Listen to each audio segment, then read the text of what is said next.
اب میرے بھائی وہ امور جن کی اعتکاف کی حالت میں اجازت ہے، یعنی کہ وہ معاملات، وہ امور اگر اعتکاف کی حالت میں سر انجام دے لیں یا ان کا اعتکاف والا کر لے تو کوئی مسئلہ نہیں ہے۔ نمبر 1 جس کا ذکر پہلے ہو چکا ہے کہ مسجد میں اگر غسل کا بندوبست نہیں ہے اور غسل واجب ہو چکا ہے تو مسجد سے باہر جا سکتا ہے۔ کھانا مسجد میں نہیں کوئی لانے والا یا مسجد میں کھانا لانے کی اجازت نہیں ہے تو مسجد سے باہر جا سکتا ہے۔ پانی کا مسجد میں بندوبست نہیں ہے، باہر جا سکتا ہے۔ یہ وہ امور ہیں جن کے لیے وہ مسجد سے باہر جا سکتا ہے۔ ایسے ہی میرے بھائی اعتکاف کی حالت میں اعتکاف والا وہ سارے امور انجام دے سکتا ہے جو جائز ہیں، جیسے کسی سے گفتگو کرنا۔ ہمارے ہاں کیا ہے کہ لوگ جب اعتکاف بیٹھتے ہیں تو پردہ کر لیتے ہیں، سمجھتے ہیں کہ شاید اعتکاف کی حالت میں گفتگو نہیں کر سکتے۔ میرے بھائی میں مانتا ہوں اعتکاف میں آپ اللہ کی عبادت کے لیے اپنے آپ کو وقف کر چکے ہیں، جتنی کم گفتگو کریں گے اتنا بہتر ہے، لیکن گفتگو کی اجازت ہے، گفتگو کی اجازت ہے۔ جتنا زیادہ اپنے آپ کو گفتگو میں مصروف رکھیں گے اتنا کم آپ کو ثواب ملے گا، لیکن گفتگو کرنی پڑ جائے تو گفتگو کی اجازت ہے۔ اعتکاف کے دوران آپ کی زیارت کے لیے کوئی آ سکتا ہے، آپ سے آ کر مل سکتا ہے، آپ اس سے مل سکتے ہیں، اس کو الوداع کرنے کے لیے مسجد کے دروازے تک آپ جا سکتے ہیں۔ اس کی دلیل وہ حدیث ہے جو بخاری شریف میں آتی ہے اور روایت کرنے والے علی ابن حسین زین العابدین ہیں۔ کون ہے میرے بھائی؟ علی ابن حسین، جناب حسین کے بیٹے علی زین العابدین، وہ روایت کر رہے ہیں۔ کس سے روایت کر رہے ہیں؟ ام المؤمنین صفیہ رضی اللہ عنہا سے، نبی صلی اللہ علیہ وسلم کی بیگم سے روایت کر رہے ہیں۔ کون؟ علی زین العابدین۔ اس سے یہ بھی پتا چلا کہ آل بیت کے اور نبی صلی اللہ علیہ وسلم کی بیگمات کے آپس میں بڑے اچھے تعلقات تھے، اور اسی لیے آپ کی اس بیگم نے، ہماری اس ماں نے یہ حدیث خود بیان کی ہے علی زین العابدین کے سامنے، جو آل بیت سے تعلق رکھتے ہیں، جناب حسین کے بیٹے ہیں۔ وہ کہتے ہیں کہ مجھے حدیث بیان کی ام المؤمنین صفیہ رضی اللہ عنہا نے کہ ہم نبی صلی اللہ علیہ وسلم کی بیگمات آپ کی زیارت کے لیے گئیں جبکہ آپ مسجد میں اعتکاف بیٹھے ہوئے تھے۔ جب ہم واپس جانے لگیں تو آپ نے مجھے کہا تم ٹھہر جاؤ۔ باقی بیگمات واپس چلی گئیں اور جناب صفیہ کو آپ نے ٹھہرا لیا۔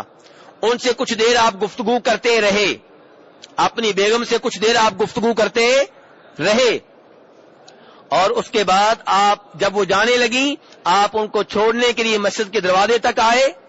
مسجد کے دروازے پہ آپ اپنی بیگم کے ساتھ کھڑے ہوئے تھے، اندھیرا تھا، رات کی تاریکی تھی۔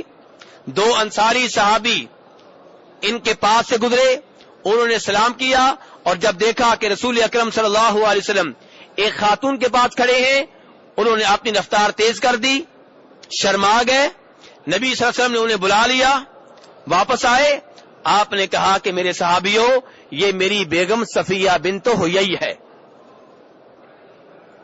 میرے بھائی غور کریں، آج لوگ سمجھتے ہیں کہ پیر صاحب جو مرضی کر لیں، جس مرضی خاتون کی عزت سے کھیل لیں، جس مرضی خاتون کے ساتھ علیحدگی میں بیٹھ جائیں، جس مرضی خاتون کو ہاتھ سے پکڑ لیں، دم کرتے ہوئے جو مرضی کر لیں، ہمارے ہاں سب کچھ جائز سمجھا جاتا ہے، اور جب وہ آخری حد تک پہنچ جائیں پھر کہتے ہیں جی جعلی پیر ہے۔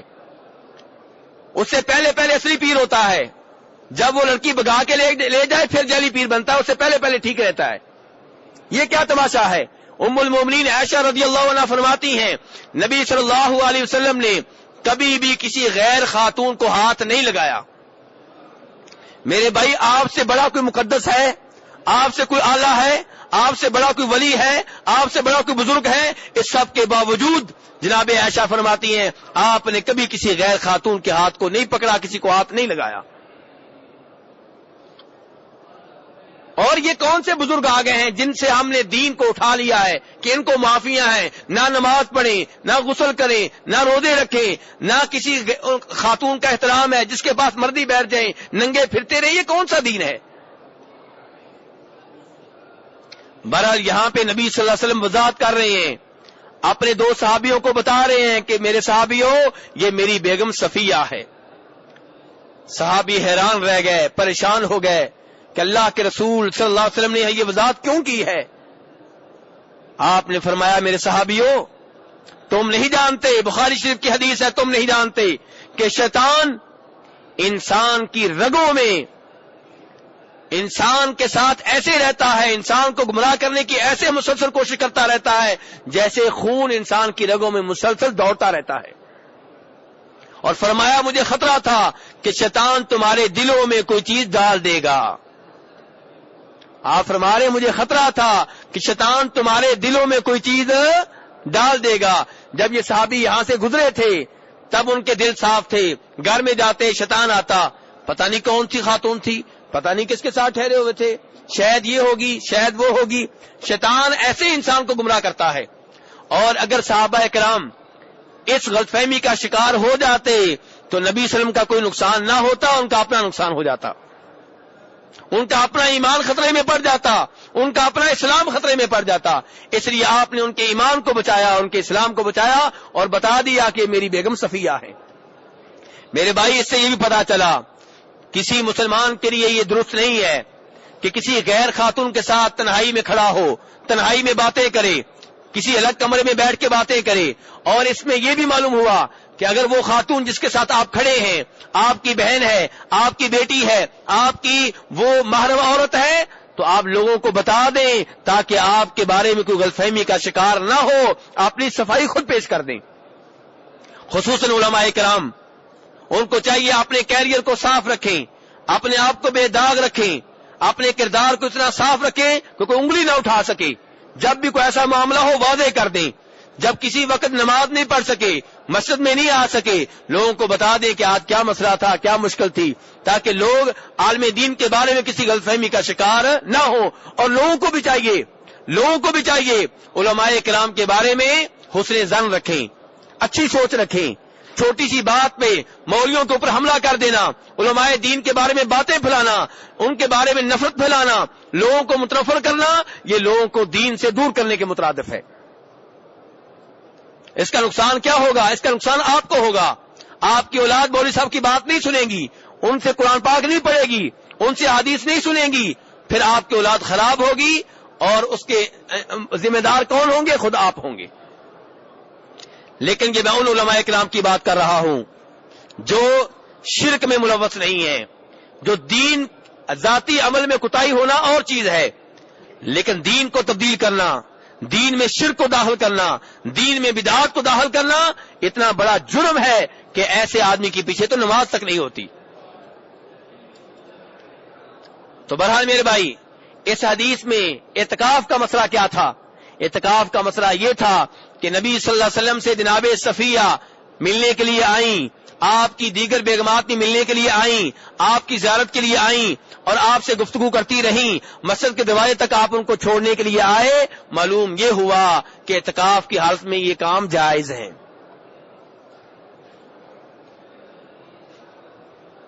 ایسے میرے بھائی اعتکاف میں بیٹھا ہوا شخص وضو کر سکتا ہے، چاہے وضو واجب نہ ہو، غسل کر سکتا ہے، سر کو دھو سکتا ہے. کیا دلیل ہے؟ بخاری شریف کی وہ حدیث جس میں ام المؤمنین عائشہ رضی اللہ عنہا فرماتی ہیں کہ نبی صلی اللہ علیہ وسلم اعتکاف کی حالت میں اپنا سر میرے حجرے میں داخل کرتے کسی سوراخ سے اور میں آپ کے سر کو دھو دیتی اور کنگھی کر دیتی.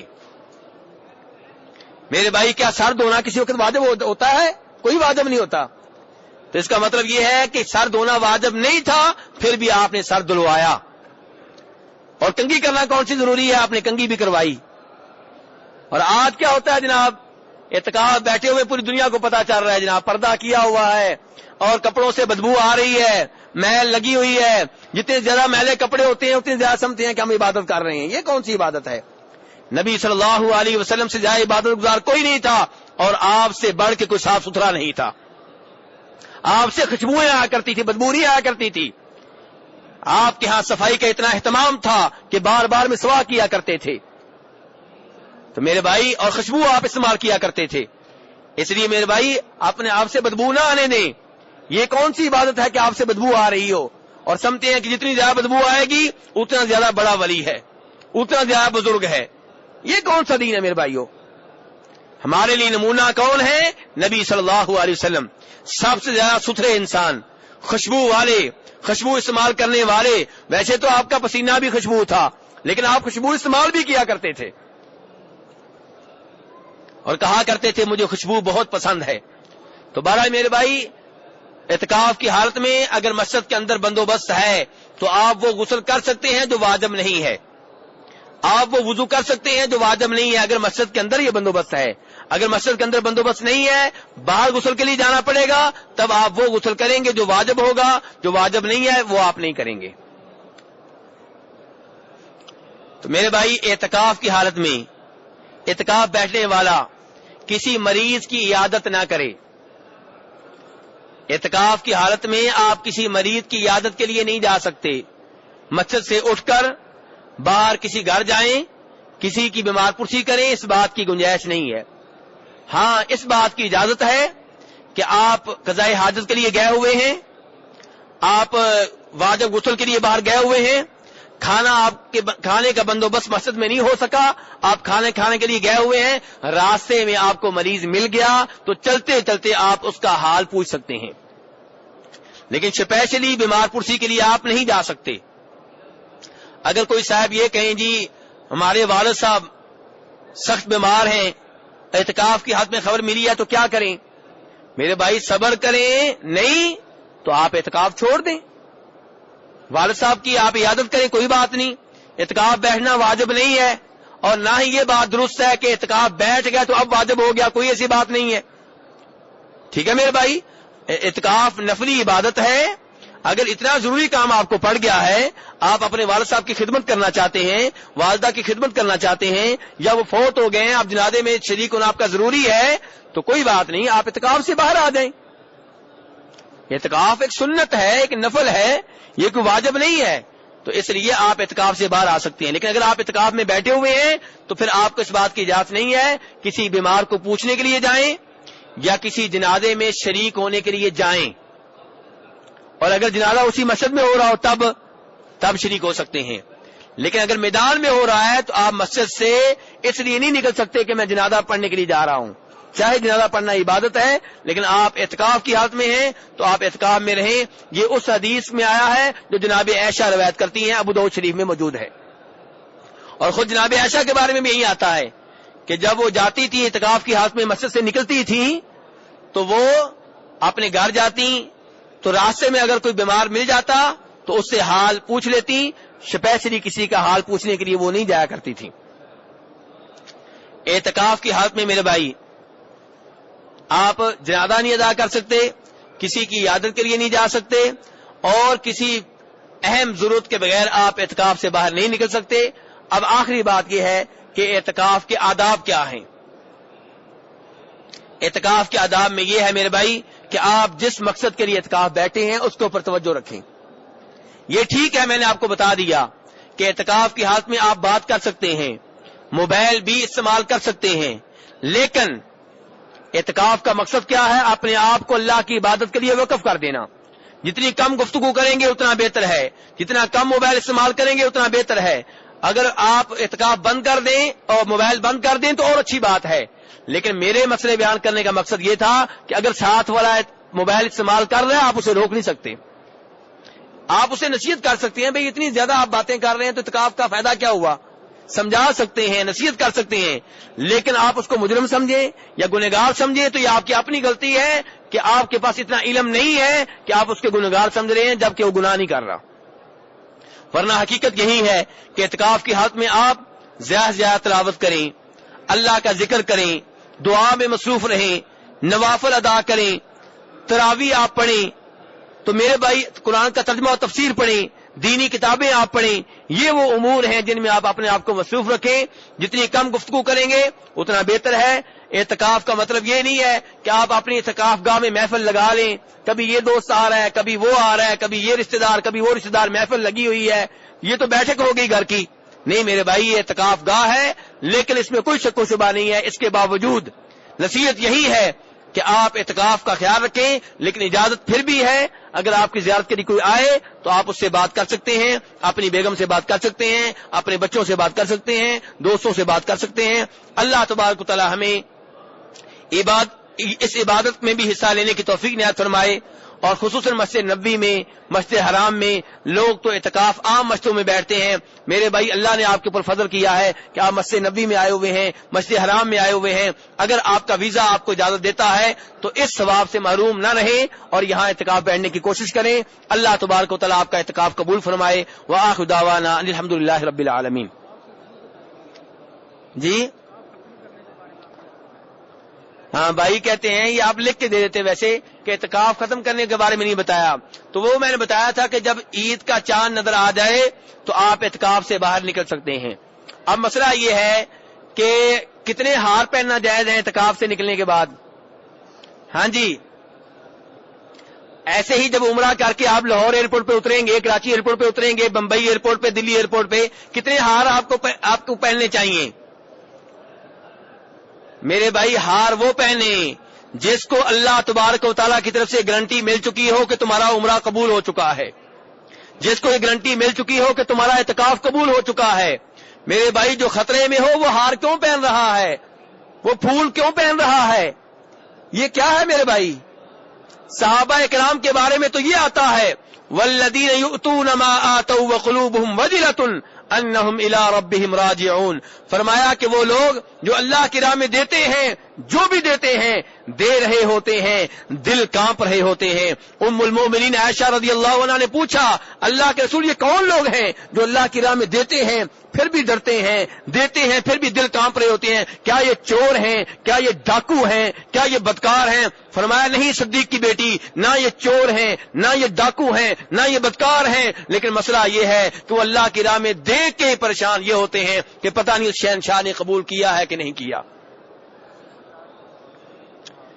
میرے بھائی عبادت مکمل ہونے کے بعد بھی اللہ سے معافیاں مانگے، یا اللہ جو کمی کوتاہی ہوئی ہے معاف کر دے، یا اللہ یہ ٹوٹی پھوٹی عبادت قبول کر لے. تو ہار کس بات کے میرے بھائی؟ آپ نے تو رونا ہے. نماز سے آپ فارغ ہوتے ہیں، کیا سکھایا گیا ہے؟